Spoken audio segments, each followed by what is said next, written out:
All right, welcome to Module 3. In this module, our expert will teach you how to create and run banner ads. So get ready to take some notes and let's jump right in. All right, so our first stop when creating a banner ad is going to be Bannersnack. Bannersnack is an awesome cloud-based software where you can create multiple banners in different sizes and dimensions all at once. After clicking Create New, it's going to give us two options, Make a Design or Generate Set. We're going to choose Generate Set. That way we can crank out a whole bunch of different sizes and dimensions without having to individually create each one from scratch. Now, Animated is very cool. You can use HTML5 technology to have elements on your ads move around while you're creating them. The whole creation process is mostly the same with the exception of adding animations. For example, you want this picture to swoop in from the left and the text to come up from the bottom, that sort of thing. It's very self-explanatory. We're going to stick with static since most banner ads do tend to be static.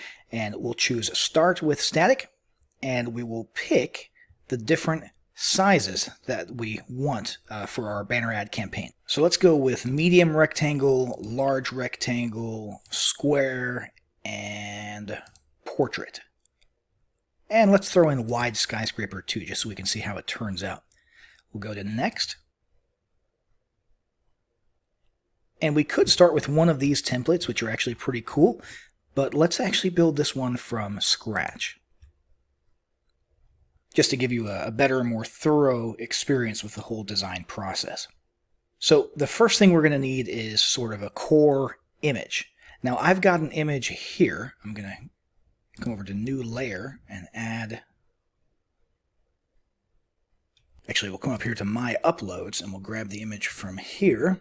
And this is just an image of a gal who clearly has some weight loss elements in there. So you got the apple for healthy eating, you got the measuring tape for weight loss, all that good stuff. So this is a good general, generic weight loss image that we can use for our banner ad.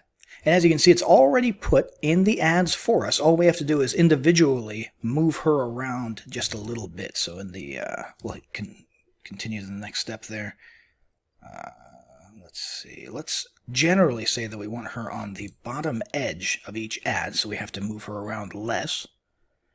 And we'll go ahead and apply and continue.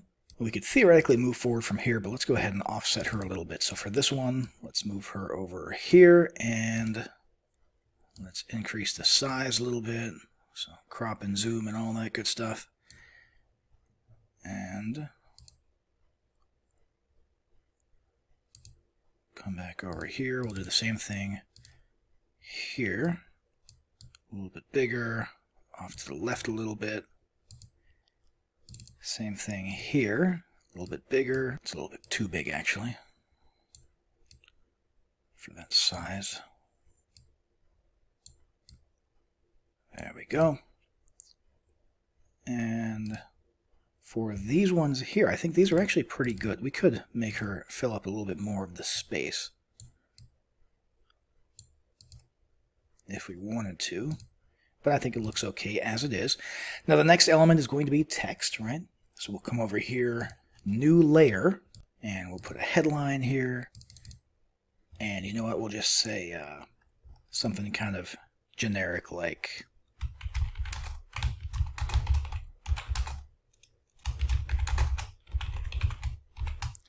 time to lose some weight. We will apply and customize. And what we'll do is we'll make this, let's say, red. Okay, everything else looks okay, so now let's get into individually adjusting the position inside of each ad. That works for me. We'll come out of here. Same thing over here.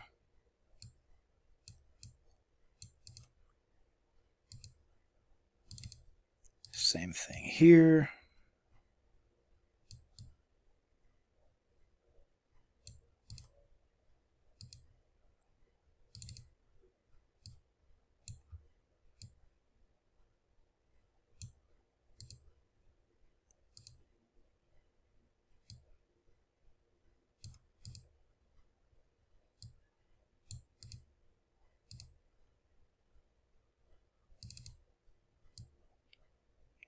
And same thing there.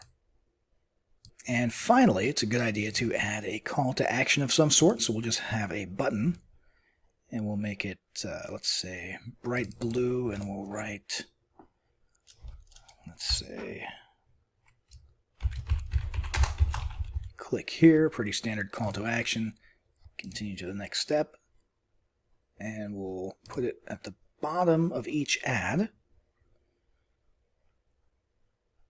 And we will apply and customize. If we wanted to, we could go through here and sort of move it off into a better position for each ad, which might be a good idea for some of them. Not really necessary for all of them because it doesn't look too bad. It contrasts with the background enough that that actually looks just fine.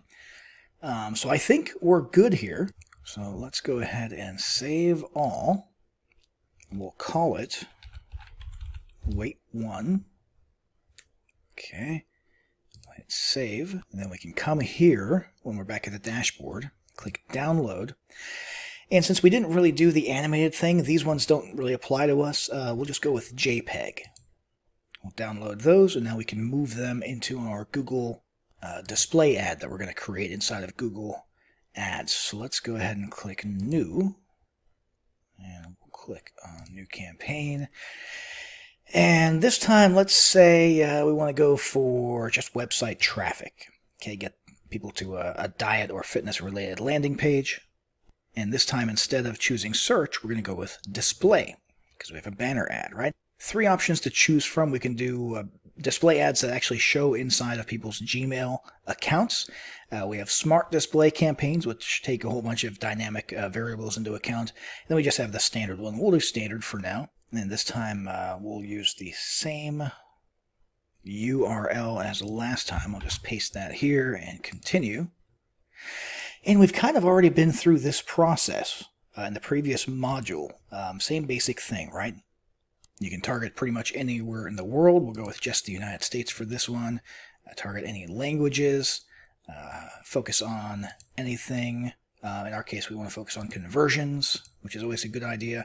Automatically maximize conversions versus manually setting your bids, which if you are more familiar with Google Ads and you understand the math and the concepts behind it, you're a little bit more advanced, certainly do it manually.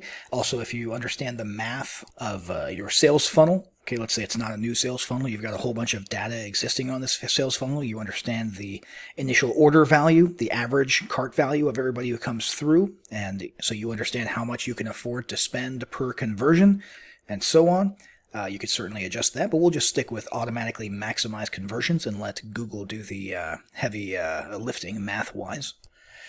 And let's see, our budget, daily budget, I'll reiterate like I did in the previous module, this does not mean a cap on what you'll spend every day. Rather, it means that this will be the average you have spent over the course of a month. So take this number and multiply it by 30, and that's basically what you're telling Google you can spend over the next 30 days. Okay, but the actual daily amount might fluctuate up or down from this number. Now, down here in the ad group portion, what we can try and do is search for people who are interested in losing weight. And remember, this is not like the search ad that we did in the previous module. We're not targeting specific keywords. So we're actually, instead of waiting for people to come to us looking for what we have to offer, the whole context has changed with the display ad here. Now we're going out and finding people based on maybe past indications to Google of their interests and bringing them to us, letting them know that we're here. So we have to actively go in here and figure out who it is exactly who we are targeting. So we could come over here to, let's say, sports and fitness, for example. Could be useful to target people in the food and dining realm. Let's go with sports and fitness and see what kind of subgroups. Okay, so we've got the health and fitness buffs sports group here. Okay, which gives us a pretty significant and sizable potential, range of impressions in the United States. Go ahead and come down here now to demographics. Just like with the Facebook ad, if we had existing customer research or audience research about our target market. Let's say we wanted to focus primarily on females with this one, since we have a female in the ad, for example. We want to rule out these age groups because our customer research tells us that these are the ones that are a little bit more hot when it comes to interest in diet and fitness. And parental status and household income don't really matter, so we could leave that the way it is there. And we could also use this feature here where Google will actually, based on what you said above, it will actually expand your reach by trying to find audiences that are similar to the targeting settings that you set above, which may or may not be worth it. Next is the actual ad itself. We're going to upload some display ads. Actually, the first thing we should do is grab them and bring them out of the zip file that we downloaded from Bannersnag. Get that out of the way. Upload display ads, and we'll go to choose files to upload. And let's go ahead and find